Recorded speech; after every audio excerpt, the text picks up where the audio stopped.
Get your hands off my desk before I have you arrested for trespassing." Marlene Atwater's voice cut through the noise of the bullpen, steady, even as four men in cheap suits dumped the contents of her drawers onto the floor. "Lady, you should have thought about that before you started stealing from the pension fund." The man with the clipboard didn't even look up. "Sergeant Maddox, escort her out." Marlene Atwater had worked for the city of Brampton's finance office for 31 years. She had not stolen a single dime. Nobody in that building yet understood that the woman they were dragging out in handcuffs had spent 4 decades quietly outlasting men who underestimated her, and that the people who framed her were about to learn exactly how dangerous a 63-year-old clerk with a photographic memory for paperwork could be. Before the story goes further, drop a comment with the city you're watching from, and hit subscribe, because tomorrow's story might be the one that hits closest to home. The GO train pulled into Brampton Station at 6:40 in the morning, the same time it had pulled in every weekday for 31 years, and Marlene Atwater stepped off it carrying the same canvas tote bag she'd carried since her daughter bought it for her at a craft fair in 2009. She liked the early train. It meant she got to her cubicle before the building woke up, before the phone started, before anyone needed anything from her. She liked the quiet. She had earned the quiet. She had started at the city of Brampton's finance department in 1994, a young widow with a 6-year-old daughter and a high school diploma, hired to file paper records in the basement archive because nobody else wanted the job. 31 years later, she was the institutional memory of the Pension and Benefits Office, the only person left who remembered the old coding system, the only one who could find a 1997 disbursement record in under 10 minutes without touching a computer. 3 different directors had tried to push her into early retirement. 3 different directors had quietly backed off when they realized how much of the department's actual functioning ran through her desk. That Tuesday morning started like any other. Coffee from the machine on the 3rd floor, weak and bitter, the way she liked it. A nod to the security guard, Officer Rusk, who had worked the front desk longer than some of the new hires had been alive. She settled into her cubicle and opened her email, and that was when she saw the meeting invite. Mandatory. 9 a.m. Conference Room B, from a name she didn't recognize. Director Preston Holt, External Compliance Review. She had never heard the title before. The city hadn't had an external compliance review in the 11 years she'd been processing pension disbursements without a single audit flag. She walked into Conference Room B at 8:58 and found 4 men already seated, folders stacked in front of them, none of them making eye contact. "Mrs. Atwater, please sit." The man at the head of the table didn't extend a hand. He had the kind of polished, gray-suited confidence that Marlene had seen before in men who'd never had to ask permission for anything in their lives. "I'm Preston Holt. I've been brought in to review irregularities in the municipal pension disbursement system." "What irregularities?" Holt slid a folder across the table. Inside were printouts of wire transfers, 12 of them, each one routed through an account that Marlene had never seen before, each one time-stamped with her own employee login credentials. $40,000 here, $62,000 there, spread across 8 months. Total just under $400,000, diverted from the city's retired municipal workers' pension fund into a numbered account that traced back to nothing. "This is fabricated," Marlene said, and her voice did not shake, because she had spent 31 years learning not to let her voice shake in rooms full of men who wanted her to fold. "I have never authorized a wire transfer in my life. I don't have the access level to authorize a wire transfer. You know that. Anyone in this building who's looked at an org chart knows that. Your login credentials say otherwise? Then someone used my login. Has anyone checked the building's badge logs against the timestamps on those transfers?" Holt closed the folder. "That's exactly the kind of question we'd expect from someone trying to redirect the investigation, Ms. Atwater." By 9:40 that morning, Marlene Atwater was being walked out of the building she had worked in for 31 years by Sergeant Maddox, a man who had once brought her a casserole when her husband died, now refusing to meet her eyes as he held the door. Her badge was deactivated before she reached the parking lot. Her pension was frozen pending investigation. The Brampton Guardian ran a story online by that afternoon. Longtime city clerk suspected in $400K pension fraud scheme. with a photo of her that someone had clearly pulled from an old staff directory, the kind of photo that makes a 63-year-old black woman look exactly as guilty as a headline wants her to. Her daughter, Renee, called her crying. Her neighbors stopped waving from their porches. The man at the grocery store who used to save her the good tomatoes started ringing her through without a word. Marlene sat in her kitchen that night with the folder Holt had let her photocopy, a small mercy, or maybe a careless one, and stared at 12 wire transfers that had her name attached to a crime she had never committed. She thought about her late husband, Desmond, a CN rail conductor, who used to say that the truth doesn't need you to defend it, it just needs you to survive long enough for it to catch up. She thought about 31 years of filing systems nobody else understood, of being the only person in that building who actually knew where every body was buried in those archives, in the most literal, paperwork sense. And somewhere underneath the fear, something else started to take shape. Not panic, calculation. 3 weeks crawled by. Marlene's lawyer, a tired but decent man named Gerald Okafor, who was handling the case mostly pro bono because nobody else would touch a municipal fraud charge for a retired clerk with no money left, told her plainly that the Crown intended to proceed. The wire transfer logs, the login timestamps, a handwriting analysis on a signed authorization form that someone had forged with unsettling precision. It was, on paper, an open and shut case. Gerald advised her to consider a plea deal that would let her avoid prison in exchange for repaying a fraud she hadn't committed. "I am not pleading guilty to something I didn't do," Marlene told him, sitting across from him in his cramped Bramalea office. "I have 31 years of perfect records. I know how this fund moves. I know who can touch it and who can't. Somebody used my name because I was the easiest name to use. Quiet, older, nobody important enough to fight back. They picked wrong. It was Renee who found the first thread, though she didn't know it at the time. Renee worked as a paralegal downtown, and over dinner one night, the kind of quiet, careful dinner two women have when one of them is trying not to fall apart in front of the other, she mentioned almost in passing that her firm had recently handled a property dispute involving a numbered holding company called Crest Hill Municipal Partners. The name snagged in Marlene's memory like a fishhook.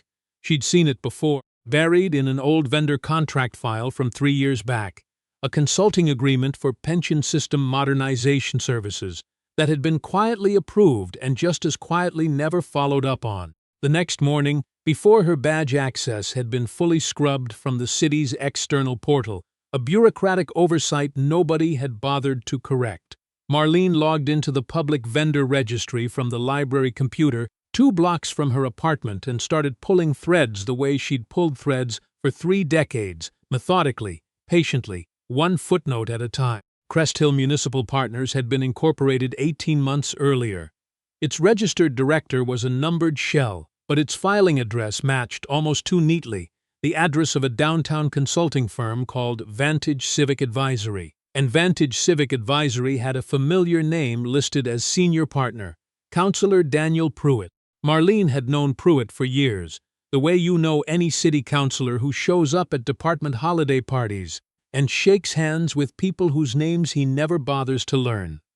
He'd been pushing hard for 2 years to privatize parts of the municipal pension administration, arguing publicly that the system was outdated and inefficient, that a modern external firm could manage it more cost-effectively. The council had rejected the proposal twice. Marlene remembered sitting in the back of those meetings, watching him lose, watching his jaw tighten each time. She brought what she found to Gerald, who brought in a forensic accountant named Captain Mariah Vale, not police rank, an old nickname from her years auditing federal contracts that had simply stuck.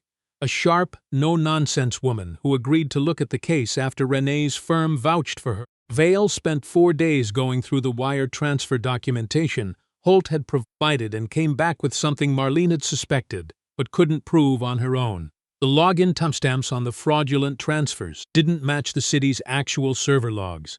They'd been altered, badly in places, if you knew exactly where to look. And the $400,000 hadn't vanished into the void. It had moved, in 3 separate transfers, into accounts that eventually fed back into Vantage Civic Advisory's operating fund. "This isn't a sloppy cover-up," Vale told Marlene over coffee in Gerald's office. "This is someone confident nobody would ever check. Someone who assumed the case against you would be strong enough that nobody would bother digging into where the money actually went. They assumed I'd just disappear, Marlene said quietly. Quiet old lady, no money for a real lawyer, embarrassed family. Easiest thing in the world is for her to just take the deal and vanish. They assumed wrong. The hearing was scheduled for a Thursday in October, in a downtown Brampton courtroom that smelled like old carpet and cold coffee, presided over by Judge Eleanor Benton, a woman known around the courthouse for not suffering theatrics from either side. The Crown's case opened smoothly.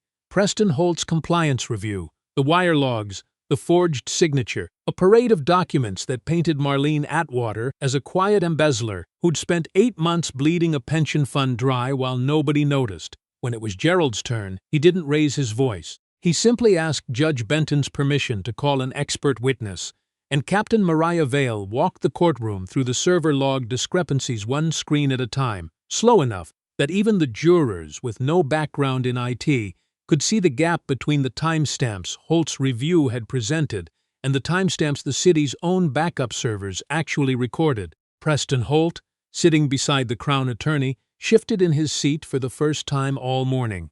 Then Gerald introduced the vendor registry filings. Crest Hill Municipal Partners, Vantage Civic Advisory, Counselor Daniel Pruitt's name, listed in black and white as senior partner, dated 18 months before the fraud began. The courtroom, which had been politely bored for most of the morning, went very still. "Objection," the Crown attorney said, half standing. "Relevance, Your Honor. We're here to discuss Ms. Atwater's culpability, not municipal politics." "Overruled," Judge Benton said, not looking up from the documents Gerald had handed to her clerk. "I'd like to understand why a private consulting firm with ties to a sitting counselor benefited financially from money that disappeared under this defendant's name." "Continue, counsel." It took 2 more days.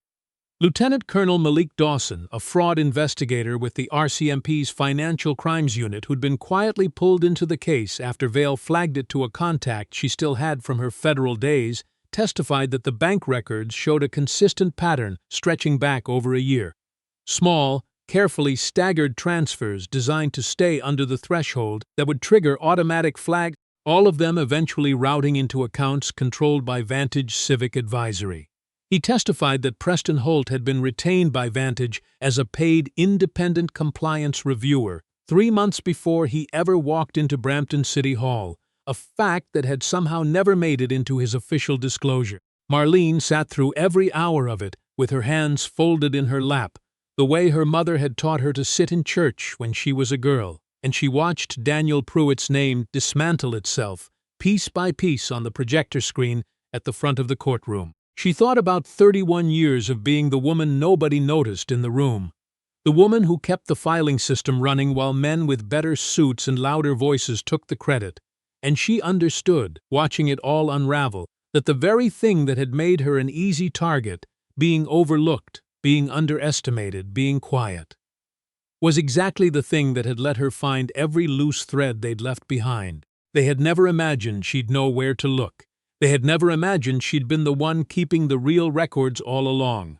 On the 4th day, Judge Benton dismissed all charges against Marlene Atwater, stating from the bench that the Crown's original case had relied on falsified evidence and that the actual financial trail led directly to Counselor Daniel Pruitt, Preston Holt, and Vantage Civic Advisory.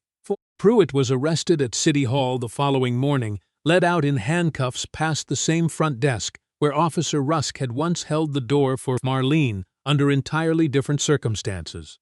Holt was charged with fraud and obstruction. The RCMP froze Vantage Civic Advisory's accounts within the week, and Lieutenant Colonel Dawson's unit found evidence the scheme had quietly skimmed funds from 2 other municipalities' pension systems using nearly identical tactics, always targeting long-serving, low-level employees whose records were complicated enough to bury a forgery in, and whose voices were easy enough to assume nobody would believe. The city of Brampton reinstated Marlene's pension in full, with back pay, and issued a formal public apology that ran considerably smaller in the newspaper than the original accusation had. Sergeant Maddox showed up at her apartment 2 weeks later with a casserole dish and an apology he could barely get through without his voice cracking. She accepted both, because 31 years had taught her that holding on to every grudge would have left her with no room left for anything else. She didn't go back to her old cubicle. The city offered, almost sheepishly, but Marlene had spent 3 weeks discovering that she had more patience for finding the truth buried in other people's lies than she'd ever had for filing other people's paperwork. With Renee's help and a modest settlement from the city, she opened a small storefront office 2 blocks from the GO station, a place where retirees and city workers and anyone who'd ever been quietly steamrolled by an institution that assumed they wouldn't fight back could come and ask someone who understood the paperwork better than the people who'd written it. She called it the Atwater Advocacy Center. Captain Mariah Vale consulted there 1 day a week. Gerald Okafor took referrals from the courthouse. On the wall behind the front desk, in a plain wooden frame, hung the original folder Preston Holt had let her photocopy that first terrible morning, the one with the 12 fraudulent wire transfers that had nearly cost her everything, kept not as a trophy, but as a reminder that the people who think you're too small, too old, too quiet to be dangerous are usually the ones who never bothered to ask what 31 years of paying attention actually teaches a person.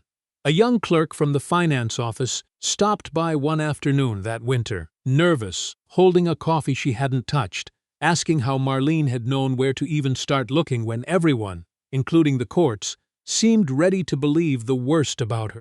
Marlene looked at her for a long moment, the way she used to look at a misfiled record before deciding exactly where it belonged. She wasn't dangerous because anyone had trained her to be. She was dangerous because she'd spent 31 years being the only one in the building who actually read the fine print, and nobody ever thought to ask what that kind of patience could survive.